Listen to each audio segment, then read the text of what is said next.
একটি সাধারণ লেবু দেখতে ছোট, কিন্তু এর ভেতরে লুকিয়ে আছে শক্তিশালী জৈবিক প্রভাব। মুহূর্তের মধ্যেই লেবুর একটি টুকরো প্রবেশ করে মানবদেহে।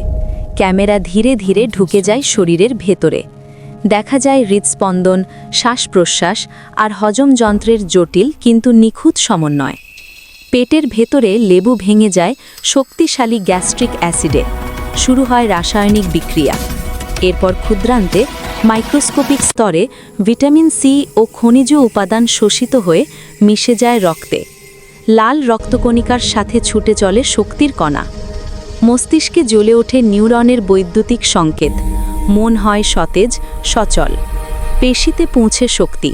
কোষগুলো হয় আরও সক্রিয়। অন্ত্রে গড়ে ওঠে সুস্থ মাইক্রোবায়োমের ভারসাম্য।